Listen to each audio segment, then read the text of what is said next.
Hey, everybody. Welcome to A Mighty Blaze. I'm Jenna Blum, one of the co-founders of The Blaze, and thank you for joining us for our Friday Frontliner with Molly Jong-Fast. Welcome, Molly. We're so excited to have you here at The Blaze.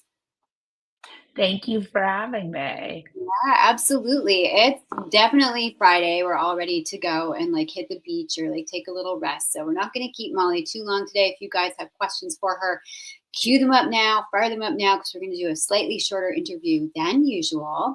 But meanwhile, if you are a repeat viewer of The Blaze, welcome back. Thanks for bringing your light to The Blaze. And if you have not been here before, welcome. We are a team of 30 creative professional volunteers who started linking writers and their readers during COVID.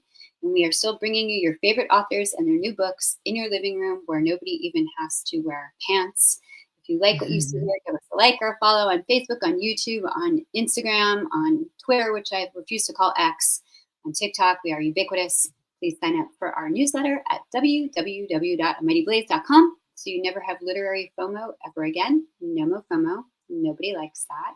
And today, as I said, our illustrious guest is Molly Jong-Fast, who is the author of How to Lose Your Mother, a Daughter's Memoir. And I'm going to read Molly's bio. So, Molly, you ready for your bio? Mm-hmm. Okay, buckle up. It's you. Molly is the author of 2 novels, Normal Girl and the Social Climber's Handbook, a memoir, Girl Maladjusted, and The Sex Doctors in the Basement, which, if you have read How to Lose Your Mother, you know is perhaps inspired by actual events, as we say on TV.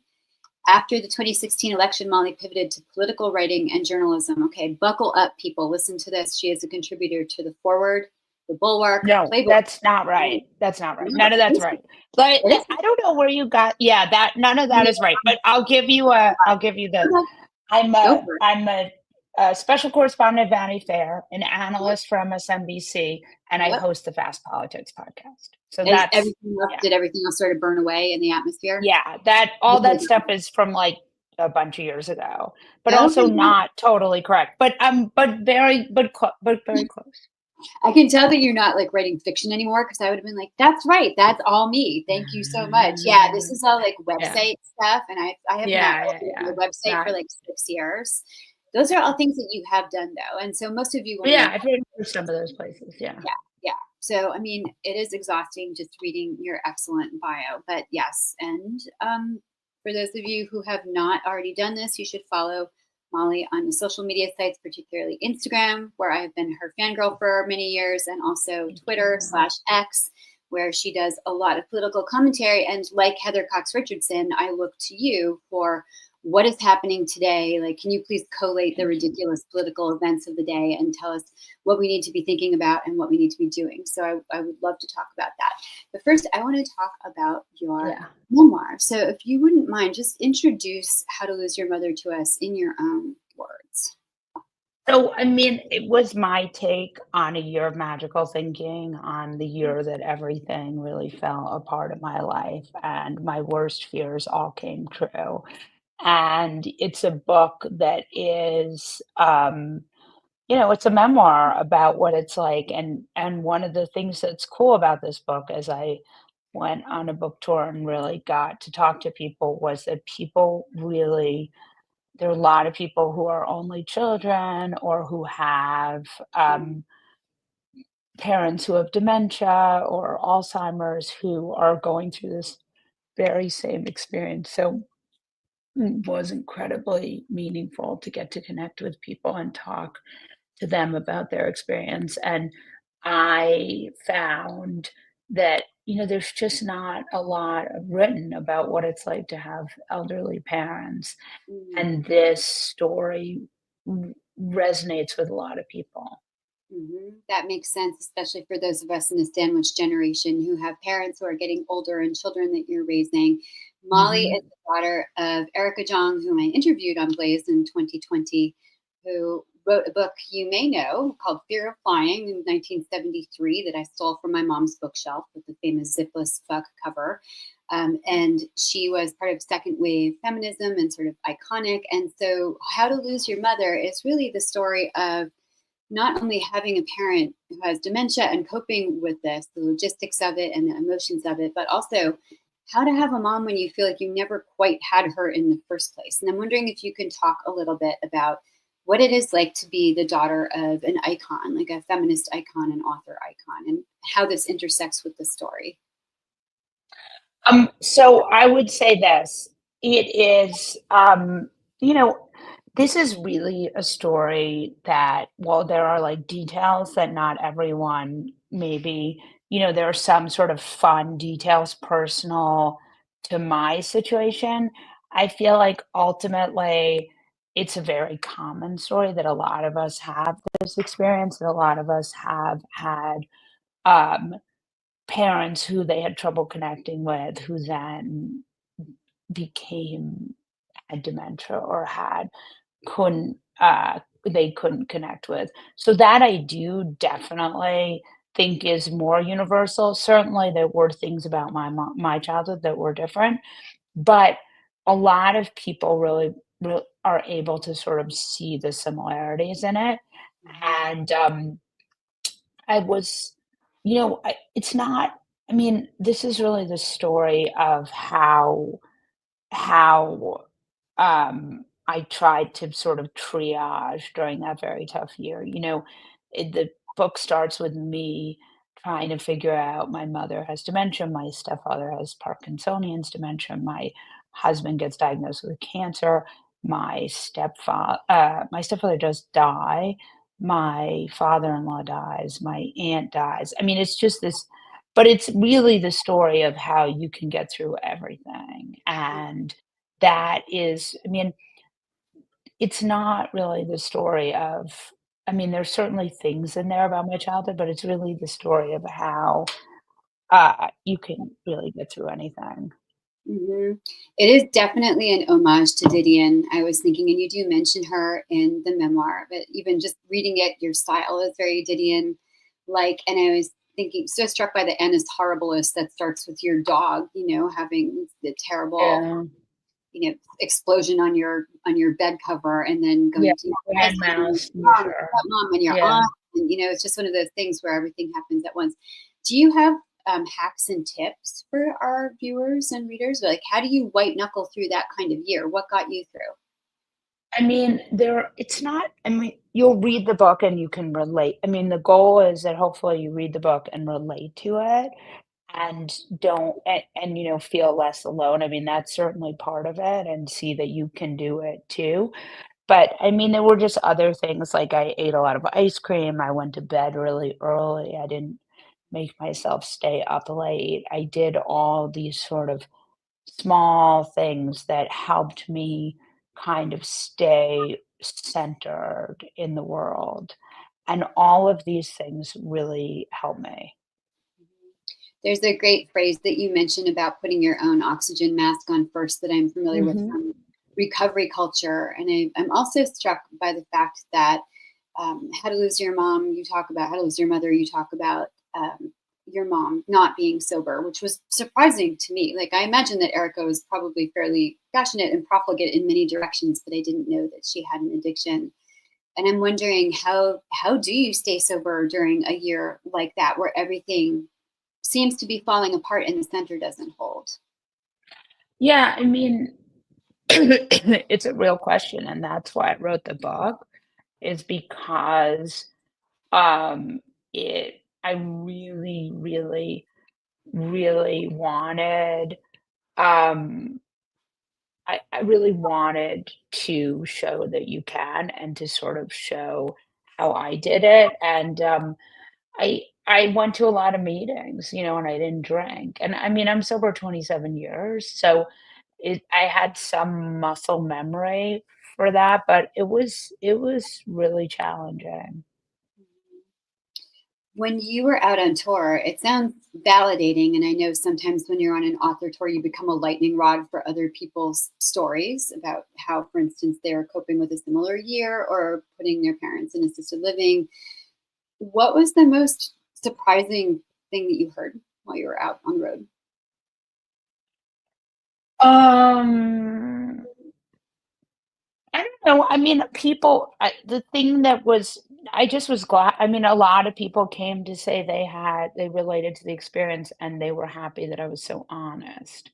Mhm. And that was really great. That was a really meaningful measure, and I was so pleased to hear people say that they related to how to the story, because the whole point of memoir is to connect with people, is to be able to, um to be able to share, and I really wrote this book, I thought I had thought it might be a mistake because, I have a real career where I'm not so much the daughter of anymore, and then I write Mm, this book, which mm, puts me back in that box, which I don't particularly love being in, and I was glad that so I was really happy that people related that it wasn't just a pointless piece of surgery, that it actually helped people, because otherwise it would have really been dark.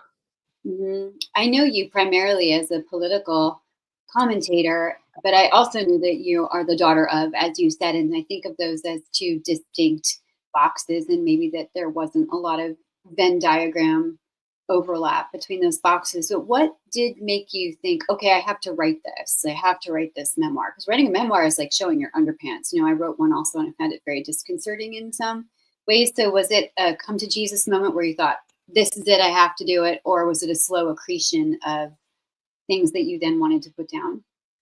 Yeah, I had to do it, unfortunately. I mean, I just had to do it.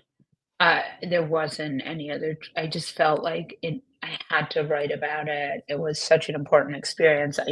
There wasn't enough to read about it. I just felt that I had to do it, but I didn't I you know, I it was tough, and I really felt very vulnerable, and I didn't you know, having a book come out in itself is really hard, and then having one where you have people it's definitely been hard. It's really been and, I'm glad I did it, but it definitely would it I don't know, I had forgotten how hard it is to write a book and how Mm, just because I hadn't published a book in a long, long time. So, while I'm glad I did it, it was tough. It was just it felt very exposing, and then, you get to have a conversation about and the funny thing is, like, anyone who knew my mom knew she was, like, loved to live in public, that her thing was she wrote about everything, that she really wanted me to write about her, that she was quite obsessed with legacy, that she really, she'd always say to me, "You are my literary executor," and that means mm, so she really cared so much about legacy that I really like it was not even a question to me that she would have loved being written about. mm, And I felt very I wasn't so I feel like the whole discourse of, like, whether or not she would want this written is, like, kinda silly because I think she would have. right. It's a lot of responsibility. My mom, who is gone now, was always mad at me that I killed off the mothers in my fiction, and she would say, like, "Why can't the mother just be on a cruise?" But the answer was that the mom Right. had such a big personality that she would have taken over whatever book I was writing. And so to write about my mom, I still eyeball this topic, and I think in some ways it's very freeing to be a motherless daughter because it frees you up to do what you want to do as opposed to what your mom would have wanted, or to push against what your mom would have wanted and say, this is just mine. Was there like a moment in the writing of this book that felt particularly liberating? And was there also one where you just thought, I cannot do this, like I'm just going to walk away and eat a whole thing of talenti?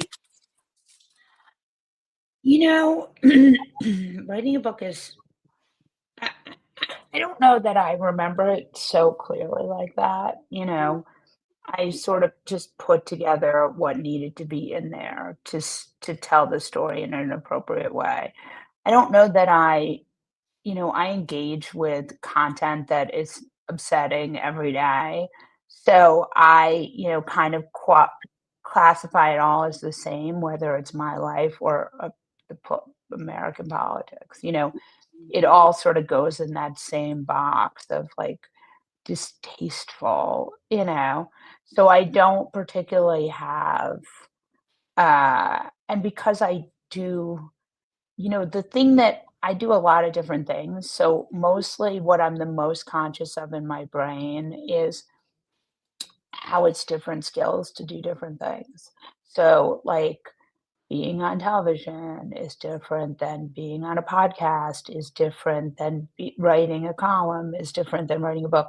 So I don't I don't think so much. I mean, I certainly think about what I'm doing, and I read a lot, and I get I get things where I need them to understand them, but I'm pretty careful not to, um, get too involved in the emotional experience of doing my work.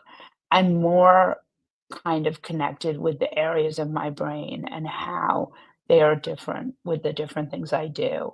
And also, especially when it comes to television and podcasting, because I'm so dyslexic, I have real actual problems with word retrieval that I've Mm, always had, and so I have to be 10 times more on when I'm on television because I can forget names, and that's why you'll see me writing stuff down, is because if I think they're gonna come to me, I write down all the names that I might need to talk about something so that I have them in my brain. And, like, I have all of these. Yes, my kids can write about me. I would be delighted. But, I have all of these tricks for, like, my dyslexic brain that I use, and if you read my book, you'll see I also have, like, a lot of tricks for sort of how to survive that year that I think are useful. But, yeah, I mean, I'm constantly trying to stay focused at the task at hand, and I also think I have really bad ADHD that's, like, unmedicated. So I really have to spend a lot of time focusing on things, which makes but I do spend a lot of time thinking about my brain, which is quite boring, but is very helpful for me. mhm. That makes sense. It's like managing your own sort of brain pet in a way. I think about this with people who have It just feels anxiety. unnatural. Yeah. To think about your own brain feels unnatural? Yeah, Or I mean, to pivot different activities feels unnatural. oh, got it. Okay, yeah, I Yeah. wondered. I mean, one of my questions, of course, is like, how do you do everything you do? You're a wife and a mom, and you're a political commentator, and you're on TV, and you're on Morning Joe, and you have this book, and you're an author of other books. So I didn't know, like, is your day structured like this very highly rigid to-do list, or can you just jump from one thing to the next? It's hard. I mean, I definitely don't do everything I wanna do, and I'm not there for everyone who I wanna be there for, which sucks. That makes I sense. don't do everything I want. I certainly my kids are always a little bit disappointed with me. I am not a mom, but I imagine that is like part of the human condition of moms to know that your kids are like disappointed in you in some way. Like certainly as a daughter, I'm like, why could you not have blah blah blah? Um, Yeah. I wonder, like, if your mom, I love that you said that she would have wanted to be written about. To you, what would her opinion have been of the book? Do you think it's a very unvarnished, raw, honest portraiture of like how you feel as a daughter and as her daughter in particular? What do you think her review would have been? I think she would have liked it. First of all, I think she wouldn't it's a New York Times bestseller, so that I think she would have really liked. She cared a lot about legacy, as I said before. You know, so I think that would have been really, really she would have really liked that. And then I also think that, she would have been I think she would have been happy. I mean, I called her and told her it was a New York Times bestseller, and she didn't totally get what that meant, so that made me kinda Wow. sad. Yeah. Um, but, I I think she would have been happy, and I actually think she told the Times that she was happy, so I do think she's cognizant in that way. And I think that were she more with it, she would have been even happier, if that makes sense. It totally makes sense. And do you think that, I mean, I'm glad you said what you did about a lot of people have the experience of the parents who are benign neglect parenting model examples, right? Yeah. Or just have the experience of a parent who never was really there and then you lose them to age and dementia and life. Do you think if your mom had not been Erica Jong, if your mom had just been a sort of Carol Brady happy housewife, if such a Mhm. thing even existed, like how might you have been different and how would your life have been different, do you think? I mean, I don't know, because I never had that experience, you know? I mean, it might have been I mean, there's all sorts of other ways in which I could have been different, but I don't know, you know what I mean? I don't know what that would have looked like, you know? Maybe restful, but not maybe I as mean, yeah, spotlight. or maybe worse. I mean, I don't know. You know, I really love my mom, and I feel really grateful that I got to be her daughter. And, one of the things that makes me saddest about this book is that some people think it's not, a lot of people think it's like a love letter to her, and I think that I am definitely the daughter that she would have been happy to have had, you know? I'm glad you said that. Thank you. 'Cause I loved your mom's writing, and when I was a young baby writer trying to be a female writer, she was the person I turned to figure out how do you do this. I think one of the things that Right. you both share is bravery. Like she was one of the first people who. Okay, we just see a question from Mark. I'm going to put that on after this question, but I think you both are so brave, and she was brave in saying, "Hey, women have sexual desires," and you are so brave in being openly political in a time when the person in the White House would probably love to put all openly political oppositional people in CCOT. So, how did you pivot from writing nonfiction to being a political journalist? And then, are you ever scared about that? Where do you get this courage? I started writing for, like, lesser publications and sort of built back that muscle, and I started writing at places like The Forward and places like that, so that's how I got there, and not that they're not lesser, but, like, I just I relearned how to write in a political way, and I kept writing a sort of chop wood, carry water scenario, uh and that was how I did it. Very kind of, it just sort of pushed on the doors and went through the one that was open. Do you ever feel nervous about it now? I think about this as an activist. Like, I'll see you in El Salvador, and I'm too old to really be sleeping on a bad bed, you know? Um, I think that I actually get a lot of strength from my grandfather, Howard Fast, who was jailed by McCarthy, because I feel like this country has a long and varied history of treating people very shabbily. Think about Reconstruction, think about all the many ways in which people of color have been treated throughout history. So I feel very lucky because, I have so many it's hard for me not to be very aware of the many ways in which I'm privileged, and the ways in which my privilege protects me. Uh, but, well, certainly what we've seen in this administration is they have arrested a United States senator. They arrested the comptroller, or they cuffed the comptroller. They have now members of Congress have been arrested. So I think that there certainly is a real danger, but I don't. But for me, I feel like I can I feel very cognizant of the many ways in which my privilege protects me, but, Mhm. it's sort of still it could stop working, but I've definitely had a lot of advantages, and so that has made me in a position where I can do things like speak out for use my platform to speak out for Black women, or, when it came to Harris, I felt very, um glad that I could speak up for her and the many ways in which she was, I think, I don't know, just treated poorly by different groups. So I have, but yeah, I think it'd be a mistake to not see the gravity of this moment and how dangerous it is. Mhm. Before we throw Mark's question up, I'm wondering if you have advice, if you had one piece of advice to give people who are watching who think, I would love to do something. I don't have the platform, but I want to do something. What should I do?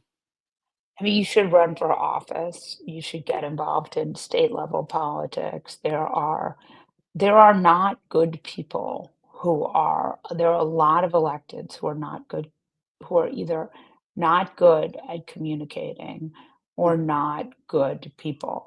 And so there's a real opportunity for people to run for office, to work for campaigns, to write emails, to write text messages, to write on Facebook, to start Facebook groups. I mean, there's so much you can do. Like, there's so many ways to start doing that kind of thing that I think it's really, a real opportunity. Amen. It is the gravity of the moment, and there are a lot of avenues that are open to us, not just being out in the streets. Yeah. If we could throw Mark's question, Mark is our thoughtful bro here on the Blaze, and his political question, I'm just going to read it because we also use this for a podcast. So Mark's question is, my thought is that the Democrats feel ineffective right now because Trump seems to stand for nothing and is ideologically inconsistent. Could it be that the Dems, sorry, this is now blocking us, will not create effective messaging until there have been concrete consequences of this administration? Probably not for another year, at least. So, do we need to be oppositional? Is the way I'm taking that question. I mean, I think there are a lot of pretty serious consequences right now. Um, and I think that there will be more. I mean, if they pass this bill, if the Senate passes this bill, it will cut Medicaid in a million ways and close rural hospitals and make it so that uh, hungry children won't get SNAP benefits. And if you have a dependent child over the age of 7, you'll have to go back to work. I mean, I think that you'll see a lot of real on the ground, but already, the NIH has cut funding for, Elon Musk took a hacksaw to the NIH. RFK Jr. is trying to end childhood vaccinations largely. There are so many different things that this administration is doing as we're just here. So what I would say is this: I think a lot of Democrats are unhappy with leadership, Mhm. and that is a real thing. I think that there are a lot of really effective um, Democrats in Congress, in the House, in the Senate. There are a lot of really effective ones. And then there are some that are less effective. And I think that you can't really paint with a broad brush. The governor of Maine is excellent. The governor of Michigan is excellent. The governor of Pennsylvania. I mean, there are a lot of really good governors, Democratic governors, North Carolina, Kentucky. I mean, there's a lot. So I don't think that I think what's happening is there's some feeling that leadership is not doing what people wanted to do and they're not messaging effectively. But Cory Booker, I mean, there's just a lot. So I don't think you can paint with such a broad brush. But I also think, like, last Saturday, we saw the largest protest maybe in American history. Agree. And we're seeing just, huge protests, people on the street not happy in red states and red cities and red towns. So I don't, I think that it's more complicated. I think that Trump is very, very, very successful at connecting with voters, and in a way that is been just underestimated again and again and again. But I also think that a lot of what he wants to do is really unpopular. And I don't think that voters connect. And we saw this last, I don't think voters think Trump will do what he wants to do, despite the fact that, he's already engaged these tariffs that are hurting our economy, that he's already, I mean, he's agitating to, I don't know what happens with Iran, but a lot of this is, I actually think that there's a lot of I think there's still a lot of, I think there's still a lot of opportunities for Democrats to message effectively. Good. And also just to do what we can. So people, if you can do anything, call your reps. The big Yeah, beautiful bill, that vote's going to be coming up. Think about what's important to you. Everything is in that and bill. governors too, Yeah, and governors. my political boyfriend Gavin Newsom out there. I think I saw this great interview with Pete Buttigieg last week when he was talking, perhaps a little bit optimistically, about in times of crisis, there's also opportunity. So this is the time to think about what kind of country you want to see, in addition to pushing back against things that are being taken away from us potentially. Like, do you agree with that? Do you think the Pete vision of opportunity in crisis is legit? Yeah, I mean, I think a lot of people are getting hurt by this administration, so it's hard for me to, want I mean, I think a lot of people are being hurt by this administration, so I don't it's hard for me to think of as an opportunity, but um, certainly there is a lot that needs to happen. Mhm. Mhm. All right. Well, my political underwear is showing. I've been wanting to get Molly on to talk about politics forever and ever, and also to talk about her book, How to Lose Your Mother, about her Anna's Horriblest with her mom and her husband and stepdad and the dog, and how to get through hard times, how to lose your mom, especially when your mom is not a warm and fuzzy mom to begin with. But we are so grateful to you for your time, for being here, and for everything that you do on behalf of the Republic. We thank you. Guys, go out and buy at least 5 copies of How to Lose Your Mother. Give them to everybody you know who has a mother. It's a lot of people. And don't forget to follow Molly on Facebook, Instagram, Twitter. And don't forget to get out there and do something, whatever you can. And also read. Okay. Thank you. Thank you, Molly. Thank you, everybody, for being here this Friday.